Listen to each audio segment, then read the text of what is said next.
Hello friend, मैं Praveen sir math with Praveen sir channel पे आप लोग का स्वागत करता हूं।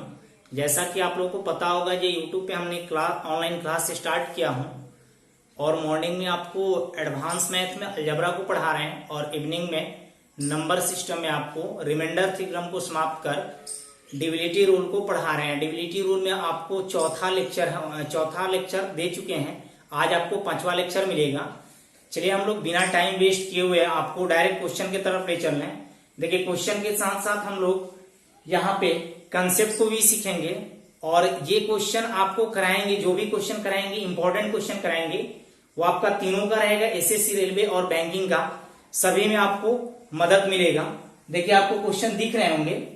वह न्यूनतम संख्या क्या होगी जिसे 2, 5, 4 तथा 3 से लगातार भाग देने पर शेषफल क्रमशः 1, 1, 3 तथा 1 प्राप्त होगा। ये आपका आरआरबी जेईई 2018 का आया हुआ क्वेश्चन है। देखिए, इस क्वेश्चन को बनाने से पहले एक डायग्राम को आप देखिए। यहाँ पे जो डायग्राम को बना रहे हैं उसको आप ध्यान से समझिएगा। यहाँ पे देखिए, यहाँ पे जो होता है भाजक होता है। भाजक 1 मान लीजिए, इसको मान ले रहे हैं भाजक 2, इसको मान ले रहे हैं भाजक 3। यहां पे गैप छोड़ दीजिएगा। ये होता है शेषफल 1, ये शेषफल 2 होता है, यहां पे शेषफल 3 होता है और ये जो होता है ये भाज्य होता है। यहां पे जो होता है ये अंतिम भाजक होता है, अंतिम भाजक होता है, सॉरी अंतिम भागफल होता है, अंतिम भागफल होता है, अंतिम भागफल। देखिए, अगर आपके क्वेश्चन में अंतिम भागफल अगर दिया होगा तो आप यहां पे अंतिम भागफल को रखेंगे। अगर अंतिम भागफल क्वेश्चन में नहीं बोला तो हम अंतिम भागफल को हमेशा क्या मानेंगे? हमेशा 1 माना जाता है, हमेशा 1 माना जाता है, हमेशा 1 माना जाता है।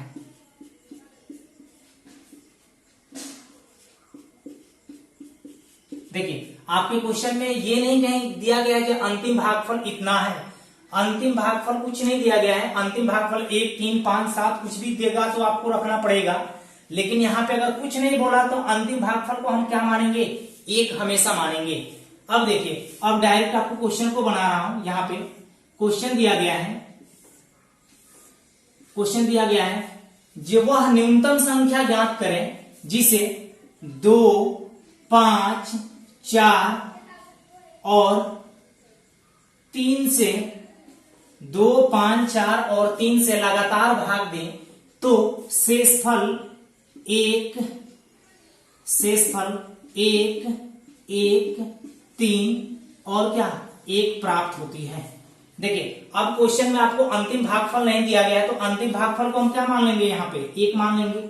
अब देखिए, यहाँ पे अंतिम भागफल को 1 मानेंगे। जस्ट इसके पिछले वीडियो में हम आपको बताए थे ना, नंबर सिस्टम वाले में, लेक्चर 4 को देखिए, आपको बताए होंगे जो भाज्य बराबर क्या होता है? भाजक गुने भागफल प्लस क्या? शेषफल। जिन लोगों को नहीं पता होगा वो पिछले वीडियो को देख लेंगे। ये हम आपको फॉर्मूला भी बताए हैं और इस पे बेस्ड क्वेश्चन भी कराए होंगे। देखिए, यहां पे देखिए, हम क्या करेंगे? भाज्य निकालना है, यहां वाला भाज्य निकालना है हमको, क्योंकि ये जो होता है ये भाज्य होता है। यहां वाला हमको भाज्य निकालना होगा तो क्या करना होगा? देखिए, यहां पे क्या होगा? यहां पे 3 में, क्योंकि भाज्य निकालना है तो हमको भाजक गुने भागफल करना होगा। भाजक कितना है? 3 है और भागफल कितना है? 1 है। और इसमें क्या जोड़ेंगे? 1, 3 गुना 1 प्लस 1 कितना हो गया? 4। और फिर उसी तरीके से 4 गुने 4 16, 16 में 3 को ऐड करेंगे कितना हो गया? 19। यहाँ पे देखिए, 19 में 5 से गुणा करेंगे तो 95 हुआ। 95 में 1 को ऐड करेंगे कितना हुआ? 96। अब यहाँ पे देखिए, 96 गुना 2 करेंगे तो कितना? 192। 192 में 1 को ऐड करेंगे कितना हुआ? 193। 193 क्या हुआ? मेरा करेक्ट आंसर हुआ, क्योंकि यही तो आपके क्वेश्चन पूछा जा रहा था। देखिए, आप अब इसको प्रूव भी करना चाहेंगे तो आप 103 में 193 में 2 से पहले भाग दीजिए तो शेषफल आपको 1 बचेंगे। फिर उसके बाद 5 से उसमें जो भी आपको भागफल आएगा यहाँ पे, उसमें आप क्या 5 से भाग दीजिएगा तो आपको शेषफल कितना मिलेगा, 1 मिलेगा। आप ऐसे क्वेश्चन करके प्रूफ भी कर सकते हैं, ये हम आपको डायरेक्ट रिजल्ट बताए हैं यहाँ पे। देखिए सेकंड क्वेश्चन आपको बोर्ड पर दिख रहे होंगे, फिर दिया गया है कि वह न्यूनतम संख्या क्या होगी जिसे, तो देखिए फिर हम डायग्राम को बनाएंगे यहाँ पे। एक पर दो क्वेश्चन इसलिए करा रहा हूं ताकि आपको भी रिवीजन हो जाए, क्योंकि एक क्वेश्चन बता देंगे और दूसरा क्वेश्चन नहीं देंगे तो फिर आपको रिवीजन करने में मजा भी नहीं आएगा। यहाँ पे देखिए क्या दिया गया है, जो वह न्यूनतम संख्या क्या होगी जिसे 2, 3 और 5 से 2, 3 और 5 से लगातार भाग दे तो शेषफल कितना आ रहा है, 1, 2 और 3 प्राप्त हो रहा है। अब देखिए इसमें आपको क्वेश्चन में नहीं दिया गया है जो अंतिम भागफल इतना है, और लास्ट में पूछा जा रहा है कि तो उसी संख्या में अगर 7 से भाग दे तो शेषफल क्या बचेगा। तो पहले हम ये तो निकाल तो लें पहले भाज्य। तो देखिए अंतिम भागफल नहीं दिया तो हम क्या मानेंगे, 1 मानेंगे। अंतिम भागफल को हमेशा 1 माना जाता है। देखिए यहाँ पे क्या हो जाएगा, 5 गुना 1, 5 हुआ, 5 में 3 जोड़ेंगे कितना, 8। अब देखिए यहाँ पे इस तरीका से हम चल रहे हैं, यहाँ पे 3 गुने 8, 8 का 24, 24 में 2 जोड़ेंगे 26। अब बोलिए यहाँ पे 26 गुना 52, 52 में 1 जोड़ेंगे कितना हुआ, 53 हुआ। लेकिन आपको ये नहीं पूछा गया कि वह न्यूनतम संख्या क्या होगी। अगर ये पूछा गया होता, यहाँ पे क्वेश्चन में मिसिंग है क्या, वह न्यूनतम संख्या क्या होगी जिसे 2, 3, वह न्यूनतम संख्या जिसे यहां पे देखिए वह न्यूनतम संख्या, यहां पे इसको मिटा दीजिए, जिसे 2, 3 तथा 5 से लगातार भाग देने पर शेषफल क्रमशः इतना बचता है, तो उसी संख्या में अगर 7 से भाग दे तो शेषफल क्या बचेगा। अब देखिए यहाँ पे अगर 53 में बोला जा रहा है, 53 में अगर 7 से भाग दो तो क्या बचेगा, 7 में 7 का मल्टीप्लाई करेंगे कितना हुआ, 49 में से इसको घटाएंगे कितना हुआ, 4 क्या होगा करेक्ट आंसर, क्योंकि बोल रहा है जे उसी संख्या में अगर 7 से भाग दे तो रिमाइंडर क्या बचेगा, तो 4 बचेगा। 4 क्या हुआ, करेक्ट आंसर हुआ। ये आपका एसएससी एलडीसी 2016 का क्वेश्चन है। चाहे तो आप इस क्वेश्चन का स्क्रीनशॉट ले सकते हैं। साइड हो जा रहा हूं। देखिए ये आपको सेकंड टाइप का क्वेश्चन है, ये इंपॉर्टेंट क्वेश्चन है। जैसे आप लोग पिछले क्वेश्चन को बनाए थे सेम उसी टाइप का क्वेश्चन है, लेकिन थोड़ा सा इसमें चेंज किया गया है क्वेश्चन। ये अक्सर आपको मेंस में पूछे जाते हैं क्वेश्चन। देखिए दिया गया है, जब एक संख्या को 4, 5 तथा 6 से लगातार भाग दे तो शेषफल क्रमशः 2, 1 तथा 1 प्राप्त होता है। यदि भाजक के क्रम को उलट दिया जाए तो शेषफल क्या होगा। जस्ट आपको पिछले जैसा ही क्वेश्चन दिया गया है, लेकिन आपको चेंजिंग कहां से किया गया है, यहाँ पे भाजक के क्रम को उलट कर भाग दिया जाए तो शेषफल क्या होंगे। देखिए सेम क्वेश्चन है पिछले जैसा, आपको डायग्राम भी बनाना पड़ेगा। देखिए दिया गया है जो क्वेश्चन को हम यहाँ पे बना रहा हूं, दिया गया है जब एक संख्या को 4, 5 और 6 से लगातार भाग दें तो शेषफल क्रमशः कितना हो रहा है, शेषफल क्रमशः 2, 1 तथा 1 प्राप्त होता है। क्योंकि आपको अंतिम भागफल के बारे में क्वेश्चन में जिक्र नहीं किया गया है, तो अंतिम भागफल को क्या मान लेंगे, 1 मान लेंगे। तो अभी क्या होगा, भाजक गुने भागफल प्लस क्या शेषफल, यानी कि इसको 6 गुना 1 प्लस क्या 1, 6 में 1 से गुना करेंगे प्लस 1 को जोड़ेंगे तो कितना हो जाएगा 7, क्योंकि 6 के 6 1 7, यहाँ पे 7 बचे 35, 35 में 1 जोड़ेंगे कितना हो गया 36, 7 बचे 35, 35 से 1 36 हो गया। यहाँ पे देखिए 36 में 4 का मल्टीप्लाई करेंगे कितना, 24 के 4 छत्ते 12 2 14, यानी 144, 144 में 2 ऐड करेंगे कितना हो गया 146। यानी अगर ये क्वेश्चन पूछा गया जो न्यूनतम संख्या क्या होगी तो हमारा क्या होगा 146, लेकिन ऐसा क्वेश्चन में नहीं पूछा गया है। अब देखिए हमको भाज्य मिल गया कितना 146।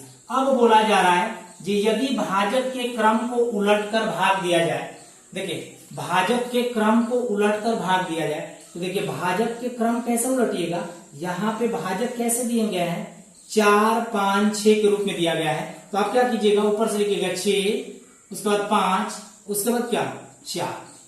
अब इसमें भाग दीजिए, आपको शेषफल बचते चलेंगे। देखिए यहाँ पे भाग देंगे तो कितना, क्योंकि भागफल को ही लिखना है, 6 दूना 12, यहाँ पे हर्षित 2, यहाँ पे जाएगा 6 चौका 24, तो रिमाइंडर कितना बचेगा? 2 बचेगा कि नहीं? 6 में इससे भाग देंगे तो 24, 144, रिमाइंडर कितना? 2। अब देखिए 5 चौका 20, यहाँ पे भागफल लिखा जाता है 5 चौका 20, और शेषफल कितना बच रहा है? 4। यहाँ पे देखिए 4 में 4 से भाग लगाएंगे कितना? एक बार में जाएगा, तो रिमाइंडर कितना मिलेगा? 0 मिलेगा, यानी 2 4 0, 2 4 0 क्या हुआ? हमारा शेषफल प्राप्त हुआ। कोई ऑप्शन में मैच कर रहा है? 2 4 0, ऑप्शन क्या होगा? अभी ये क्वेश्चन आपका सीपीओ 2015 का पूछा गया। देखिए सेकंड क्वेश्चन जस्ट पिछले क्वेश्चन के जैसा ही है। दिया गया है जब एक संख्या को 6, 7 और 8 से भाग देने पर शेषफल क्रमशः 3, 5 तथा 4 प्राप्त होता है, यदि इस संख्या को 8, 7 और 6 से भाग दिया जाए तो अंतिम शेषफल क्या होगा? ये क्वेश्चन आपका एसएससी प्री 2017 का पूछा गया क्वेश्चन है। देखिए जैसा हम लोग पिछले क्वेश्चन को बनाए थे सेम उसी तरीका से हम लोग बनाएंगे, कहीं चेंज नहीं होगा। देखिए दिया गया है जब एक संख्या को 6, 7 और 8 से भाग देने पर शेषफल 3, 5 और 4 प्राप्त होते हैं। तो देखिए अंतिम भागफल का क्वेश्चन में जिक्र नहीं किया गया है, तो अंतिम भागफल को क्या मान लेंगे? 1 मान लेंगे। तो देखिए भाजक उन्हें भागफल प्लस शेषफल, यानी भाजक कितना है? 8, भागफल कितना है? 1, तो गुणा करेंगे तो 8 गुना 1 1, 8 में 4 जोड़ेंगे कितना? 12। अब देखिए 12 में 7 का मल्टीप्लाई करेंगे, यहाँ पे 7 में 12 का मल्टीप्लाई करेंगे तो 84, 84 में 5 जोड़ेंगे कितना? 89। यहाँ पे देखिए 89 में 6 का मल्टीप्लाई करेंगे तो कितना हुआ? 9 छक 54 के 4, 5, 8 छक 48, 5 53, 53, यानी 534, 534 में 3 जोड़ेंगे कितना हुआ? 537, 537 आया, 537। यहाँ पे अब क्वेश्चन में बोला क्या जा रहा है? अब बोला जा रहा है कि यदि इसी संख्या को अगर 8, 7 और 6 से भाग दिया जाए तो अंतिम शेषफल क्या होगा? यहाँ वाला चीज आपसे पूछा जा रहा है, अंतिम शेषफल। तो भाग लगाइए, यहाँ पे 8 के पढ़ा 6 बार पढ़ेंगे तो 48 हुआ, 48, 5 यहाँ पे बचा, 48, 5 57, यानी 8 सते 56, यानी रिमाइंडर कितना बचा? 1 बचा। यहाँ पे देखिए 7 9 9 सते 63, यहाँ पे रिमाइंडर कितना बचा? 4 बचा। यहाँ पे देखिए 6 में 9 का भाग लगाएंगे, एक बार तो लग जाएगा, यानी रिमाइंडर कितना बचेगा? 3, यानी अंतिम भाग अंतिम शेषफल क्या पूछ रहा था? ये अंतिम शेषफल बताए, तो अंतिम शेषफल क्या होगा? 3। 3 क्या हुआ? इस क्वेश्चन का करेक्ट आंसर हुआ। चाहे तो आप इस क्वेश्चन का स्क्रीनशॉट ले सकते हैं। क्वेश्चन यदि एक संख्या को 102 से विभाजित किया जाए तो शेषफल 91 प्राप्त होता है, यदि इसी संख्या को 17 से भाग दिया जाए तो शेषफल क्या बचेगा? देखिए ऐसे क्वेश्चन आप लोग बहुत सारे सेट में देखे होंगे, रेलवे के एग्जाम में अक्सर ग्रुप डी, आरआरबी, एनटीपीसी ये सब में पूछा जाता है। आपको एसएससी में यहां तक कि पूछा जाता है क्वेश्चन को। देखिए क्वेश्चन कैसे बनाते हैं आप लोग, डायरेक्ट इस क्वेश्चन को हम लोग समझेंगे। देखिए एक संख्या नहीं पता है तो हमने संख्या क्या मान लिया? n। एक संख्या को 102 से भाग दिया जाता है तो रिमाइंडर कितना प्राप्त हो रहा है? रिमाइंडर कितना प्राप्त हो रहा है? 91 प्राप्त होता है। रिमाइंडर कितना प्राप्त होता है? 91 प्राप्त होता है। बोले जी यदि इसी संख्या को 17 से भाग दिया जाए, जब भी बोलेगा इसी संख्या को 17 से भाग दिया जाए तो रिमाइंडर क्या प्राप्त होगा? यहां पे ये पूछा जा रहा है। देखिए एक संख्या को 102 से भाग दिया जा रहा है तो रिमाइंडर 91 प्राप्त हो रहा है, उसी संख्या को अगर 17 से भाग दे तो रिमाइंडर क्या प्राप्त होगा? तो देखिए ये हमेशा इससे क्या होगा? विभाजित होगा। देखिए यहां पे ये क्या होगा? हमेशा इससे ये क्या होगा? विभाजित होगा, तबे जाके ये क्वेश्चन का पैटर्न हो सकता है। अगर ये इससे विभाजित नहीं होगा तो फिर क्वेश्चन आपको बनाना कठिन हो जाएगा। देखिए 17 में 6 का मल्टीप्लाई करेंगे तो 102 पूरा भाग लग जा रहा है। तो अब जो क्वेश्चन पूछ रहा है इसी संख्या में अगर 17 का भाग दिया जाए तो रिमाइंडर क्या प्राप्त होगा? तो आप डायरेक्ट क्या करेंगे? पहला रिमाइंडर कितना है? 91 में डायरेक्ट किससे बोल रहा है भागने के लिए? 17 से। तो आप डायरेक्ट 17 से भाग लगा लीजिए, तो 17 का पहाड़ा 5 बार पढ़ेंगे तो कितना हुआ? 85। 17 × 5 = 85, 85 5 90 1 हार से यानी कि कितना बचेगा रिमाइंडर कितना बचेगा 6 क्या हुआ हमारा करेक्ट आंसर होगा। ऐसे क्वेश्चन आपको डायरेक्ट पूछे जाते हैं आपको एग्जामिनेशन में। तो आप डायरेक्ट क्या कीजिएगा, जो आपको रिमाइंडर दिया गया है उसी संख्या से डायरेक्ट भाग दे दीजिए, जिससे बोल रहा है भाग देने के लिए, वही आपका क्या होगा आंसर होगा। आपको कंसेप्ट यहाँ पे समझा दिया हूं, चाहे तो आप कंसेप्ट से भी बनाएं या डायरेक्ट बना लें, कोई दिक्कत नहीं है। देखिए अगला क्वेश्चन दिया गया है यहाँ पे, ये क्वेश्चन इंपॉर्टेंट है, एसएससी सीपीओ 2017 का पूछा गया क्वेश्चन है। देखिए दिया गया है, यदि एक संख्या को 36 से भाग दिया जाए, एक संख्या को 36 से भाग दिया जाए तो रिमाइंडर कितना प्राप्त हो रहा है 23 प्राप्त हो रहा है। अब बोल रहा है जे यदि इसी संख्या के घन को, यदि इसी संख्या के घन को, घन मतलब क्यूब को 12 से भाग दें तो रिमाइंडर क्या प्राप्त हो रहा, क्या प्राप्त होगा। देखिए ये कितना सिंपल क्वेश्चन बना दिया गया है यहाँ पे, क्योंकि अब देखिए यहाँ पे ये इसका क्या है, देखिए तो यहाँ पे पूरा पूरा भाग लग जा रहा है, 12 36, तो हम डायरेक्ट यहाँ पे क्या करेंगे एन क्यूब के जगह पे ये क्या है रिमाइंडर कितना दिया गया है 23 का क्या करेंगे क्यूब में कितना से भाग देंगे, हमको कितना से बोल रहा है 12 से भाग देने के लिए। तो देखिए अब आप यहाँ पे 23 को 3 बार गुणा मत कीजिएगा, क्योंकि हम आपको रिमाइंडर थ्योरम में आपको पढ़ाए हैं तरीका, तो वहां पे अपनाइएगा। देखिए 12 में 2 का भाग लगाएंगे तो रिमाइंडर कितना बचा -1 का पावर कितना 3 अब बटे कितना 12। अब यहाँ पे देखिए -1 को 3 बार गुणा करेंगे तो क्या हो जाएगा -1 बटे कितना 12। तो हमारा रिमाइंडर माइनस में कभी होता नहीं है, तो हम क्या करेंगे पॉजिटिव लिखने के लिए क्या करेंगे 12 में से 1 को घटा लेंगे, कितना रिमाइंडर मिलेगा 11 क्या हुआ इस क्वेश्चन का करेक्ट आंसर हुआ। 11 क्या हुआ इस क्वेश्चन का करेक्ट आंसर हुआ। ऑप्शन कौन सा हो जाएगा बी हो जाएगा ऑप्शन। चाहे तो आप इसका स्क्रीनशॉट ले सकते हैं। देखिए ये आपका डिविलिटी रूल का लास्ट टाइप है।